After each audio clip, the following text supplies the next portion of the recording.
Well, first of all, I'm just delighted to be here today. When presented with this opportunity, I was like, oh, no problem. You know, you all have really supported me a lot throughout my career. I know I look a lot different. I'm not as skinny as I used to be. The doctor told me I needed glasses last week. I got some funky thing going on with my right eye, so I'm trying to cope with getting old. So when you guys ask questions, please don't ask me any questions about this stuff. One thing about, I don't want to just say Lady Vol, but Tennessee fans, is that you guys have a lot of pride. You still hit me up on Facebook about the Chamique Holdsclaw and Kelly Jolly Glory days. I'm like, we have graduated, 13 years ago, but as soon as the Lady Vols lose, you're quick to say, oh my God, we need you in Jolly in uniform. You need to go up to Knoxville and speak to the girls.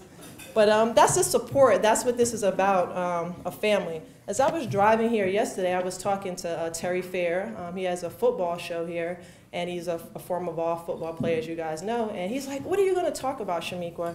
I said, there's a lot of things I could talk about. I can talk about what this university has meant to me. I can talk about my journey. I can probably go around the Lady Vol staff and talk about how important each person has been in my life.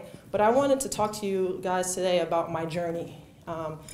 As you know, my journey began in New York City. I had some struggles early on. My parents were alcoholics. And my grandmother, June, she took me in to supply, just a safe environment. She taught me discipline. She taught me structure.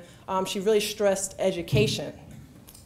She told me, yeah, you may live in the ghetto. You may live in this ghetto, but inside this house, this is not going to be the ghetto.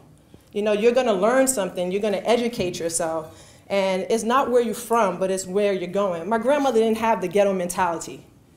She went to work every day. She bust her butt. She didn't complain. She didn't settle for anything less. She wanted me and my brother to achieve something in our lives.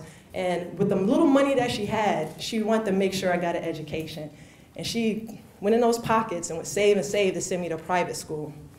And that's something that really just touched me. At that young age, I was learning what blind faith was all about. Yes, I had chaos outside those walls, but inside my house, it was like a perfect environment. Now I'm going fast forward. Yes, we could talk about basketball. I had a great high school career. I won 4 state championships. But my life changed the day that Pat Summitt walked into my house, along with Mickey DeMoss. They looked at me. They were a little afraid because my high school coach, who was a detective, had to whip out his gun and make sure as he was walking through the projects that everybody saw. But he told them, it would be okay. They came into my home. They sat down. I'm sure they were a little nervous.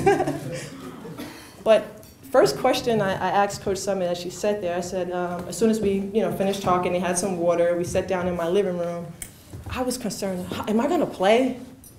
How many minutes? And out of all the coaches that had been to my home, Coach Summitt looked at me. She said, well, if you work hard, I'm not going to promise you're going to start. Nikki McCray is graduating, the position is open, but you're going to have to work hard. And then after that moment, I was X'd out the conversation. It was just basically dialogue between her and my grandmother. And it didn't matter. And they talked about, graduating and, how my grandmother, has struggled and how she wanted the best for me. They talk about growing up in the South. And they just really automatically got this connection. And my grandmother said, Chamique, across my dead body, are you going to any other school? So I signed here at the University of Tennessee, and everybody knows, we had some great times. Coach Summitt authored 2 books. We did the HBO documentary.